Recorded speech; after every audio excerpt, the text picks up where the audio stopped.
So I did 16 years in advertising, building up a lot of affiliate networks, and I got tired of that, so I wanted to try something new. So 5 years ago, I started working for a company called Tobii Eye Tracking, going into the hardware business, and then I realized that they are still doing old-fashioned marketing, roll-ups in Best Buy and Media Mart, and I realized that's not the target group.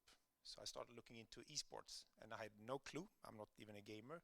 So I started doing YouTube and going to events. And, 5 years later, I'm talking about esports here now, which is kind of funny.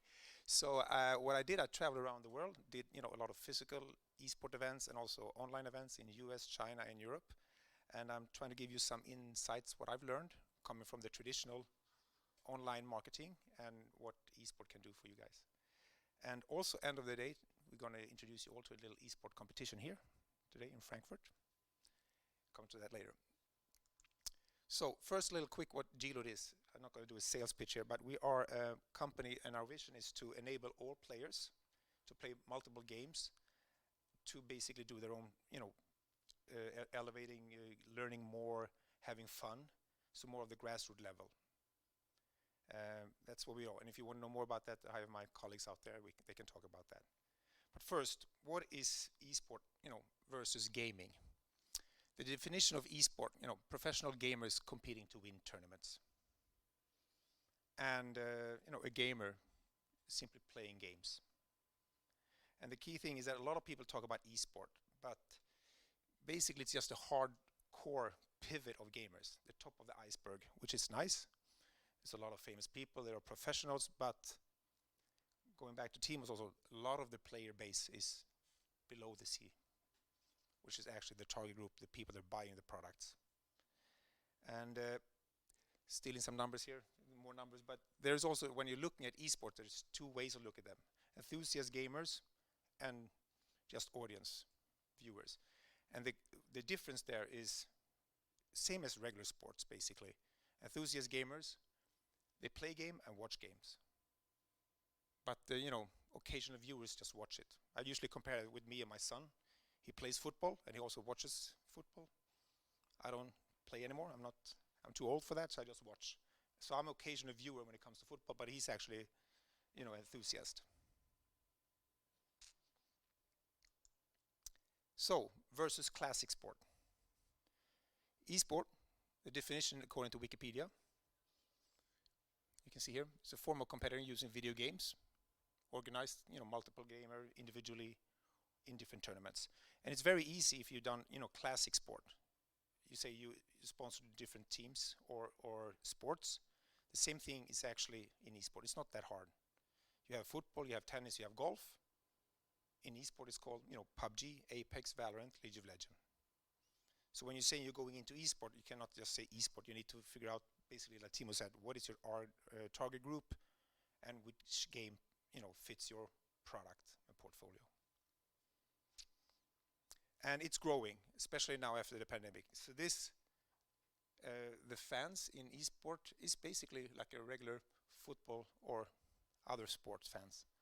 This is actually Saturday, a week ago, in Stockholm. I was there. This was the semifinals. And coming back to you with the numbers, this is the 1 million more viewers than the last CSGO competition. So they had like 2.7 peak. An average was 600,000.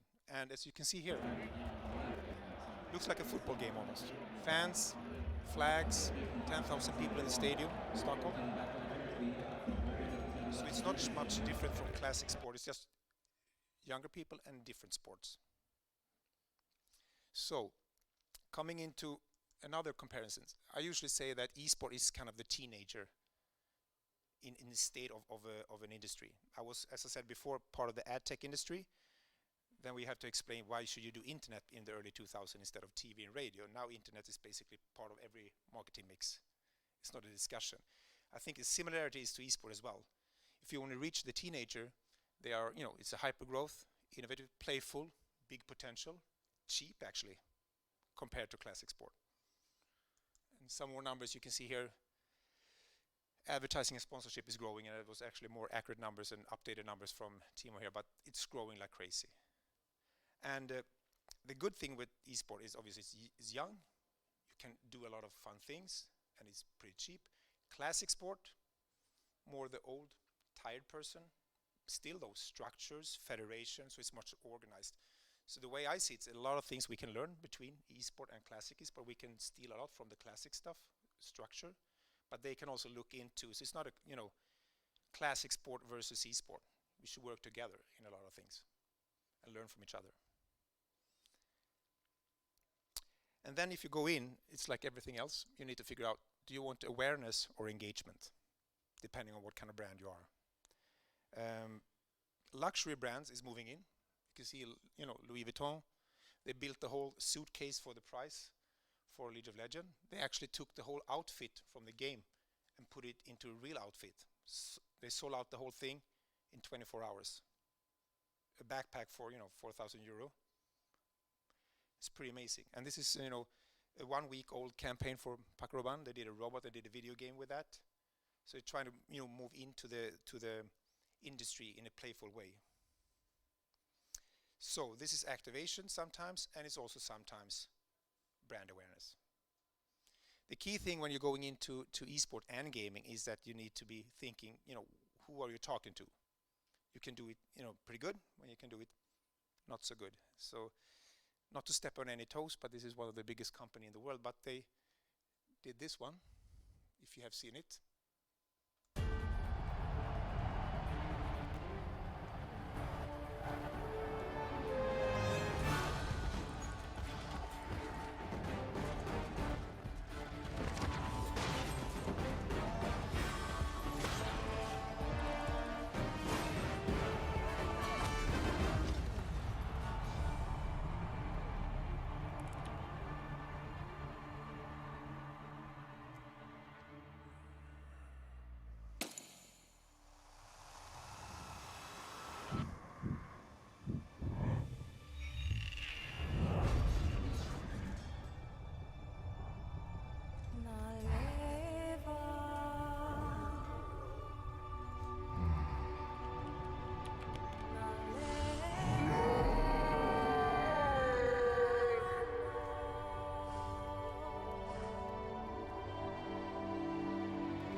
Have anyone seen this one?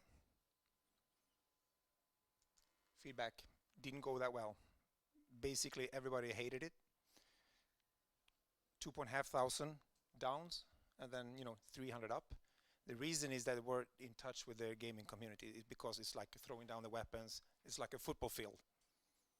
Champions League. Everybody take off the jerseys, sit around in the circle and singing together. They're playing a game. So the Coca-Cola actually didn't realize that. They are now recutting this video. So that's a good learning. I think they should have talked to some gamers before that and getting some touch. I think this is a big production, big company, C-level, too many gray-haired people like me instead of talking to some people that actually understand the game. Here's another one. Sorry, Porsche. But this is actually a pretty good one. It's a couple of years old. As you get older, life becomes all about following a few simple rules. Dress proper. Get a real job. Spend time with family. Dance to the beat of your own drum. work hard, get married, move to the suburbs,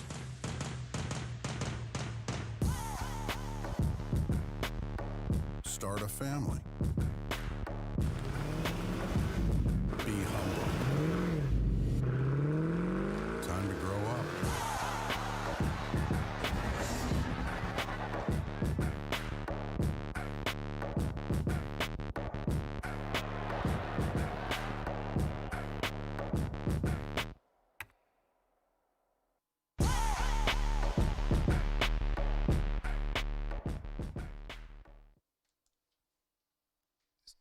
Pretty much different, right? 2000 up, 27 down. This is a lot of versions of this video, obviously. And what they did here is that actually they took their product and made it, talking to the gamers in their own language, being kind of playful, grow up, yeah, get a family. I already have my family sitting in the stadium. So this is just a good example of actually talking the same language as the gamers do. So coming back to, again, figure out, you want brand awareness, engagement. Are you talking to the casual gamer or the hardcore gamer? And then do you want an offline or online event or a combination? So just really think of what you're doing before you go in.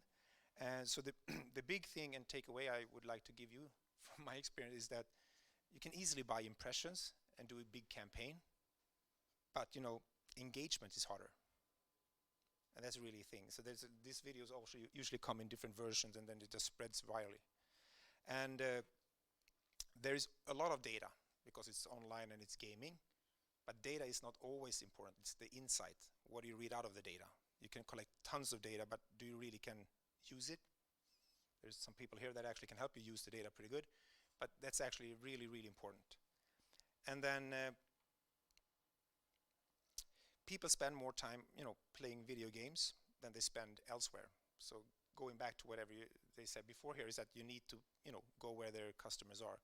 I think, correct me if I'm wrong, the average age of a gamer is like 28 now, globally. So they are pretty old, actually, having decent jobs and a deep pocket. So they are a good customer group. And just as an example, our platform, we have an online platform. The average player on our platform spends 2.8 hours a day. That's breakfast, lunch, and dinner. We see them more than the parents or the spouses, which is kind of sad or good, depending on who you are. But there is a lot of time spent, and you can do a lot of good things coming into that. Thanks for listening. And if you want to talk more about eSport magic and how to do that on a grassroots level, talk to my colleagues out there.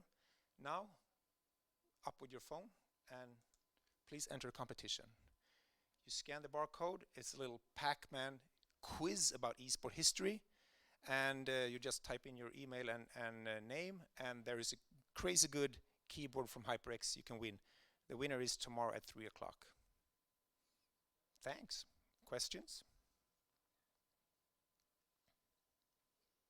Everybody's playing game now, so don't disturb him.